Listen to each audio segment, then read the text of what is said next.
Okay, show us how the project plan works. All right, so you go to your side menu, go to activity, create, and project plan.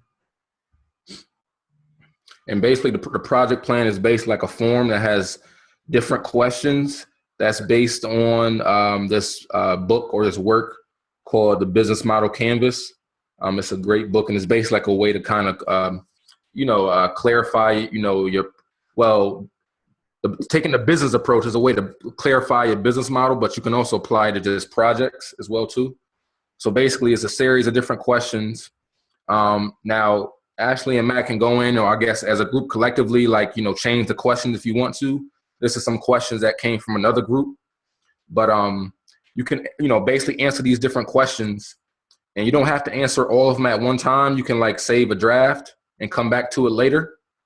So if you save a draft of these different questions, you can go, update it by going to my posts.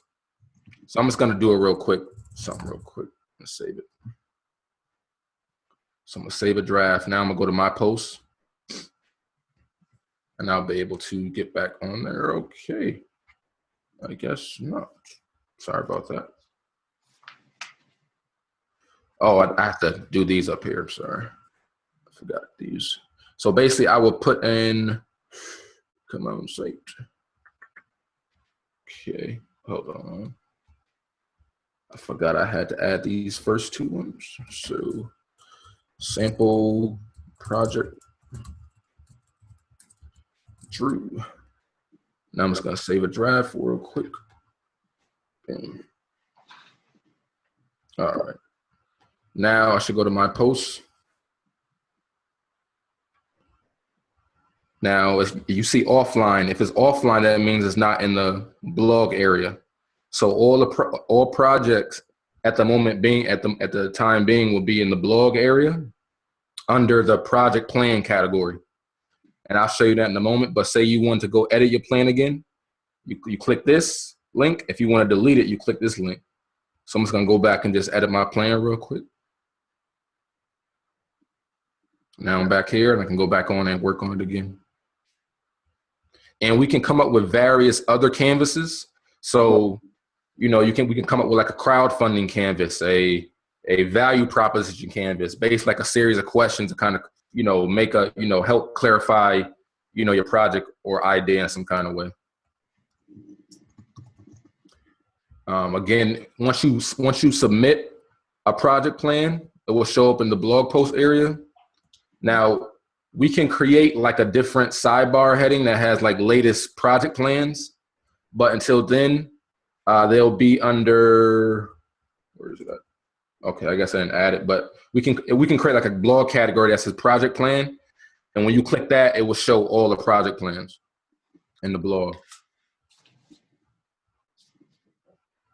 Any questions about that? So you said, so it's activity, no, workspace, activity. Then you want to go to create. And then, okay, so my project plan doesn't show up on my mycelium space. Only blog post does. Yes, I'm about to make it visible after, right after this call. So it will be shown there. Again, also, when you hover over project plan, if you want to view other people's plans, you can go here, and that will show that category of project plans. So you don't got to go to the blog post and then find a category. You can do it just right here by clicking that. And same thing with blog posts. If you want to view other people's blog posts, you can just click this link too. Okay, and that project plan is about to go live. Yes. Cool. Yes. That's cool. Mm-hmm. So again, if people have suggestions on different questions to ask, or if you feel that it's too many questions, please post it in the forums and give your suggestions on what how to shape it or make it. So, Drew, if you're willing, I don't necessarily have a question right now about Mycelium, but I do have a question about Producia. So is this Mycelium Makerspace one that you have modified for Mycelium, but Producia is like you can do this for whatever agency or entity or whatever? Yes, it's like a private label or a white label. So we're just like the technology provider, and then like the different entities, we will use their branding instead of Producia's branding.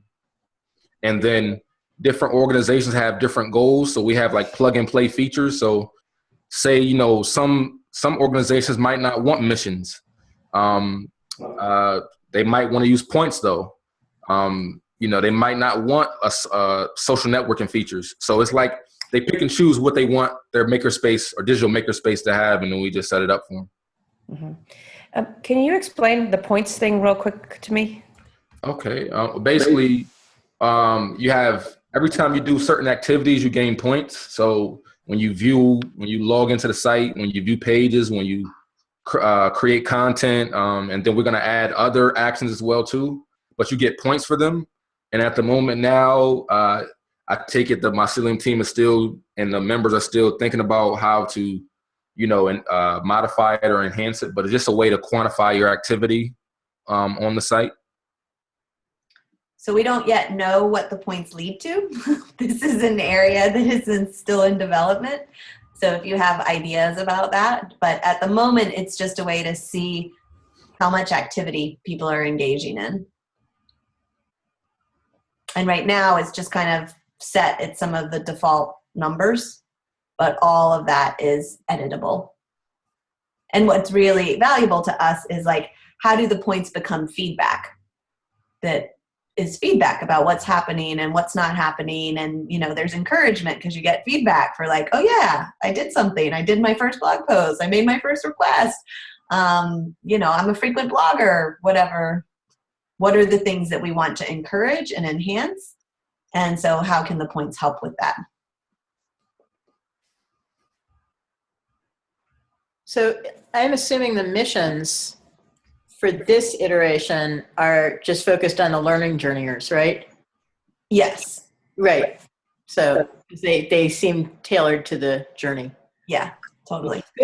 And once we get all of those in, then we can start getting more creative. And once we open it up to a larger network, like what missions will be visible just to the journeyers, and then what missions will be visible to other people. And right.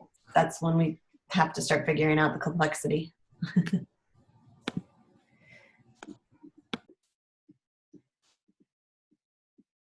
I'm going to stop our recording.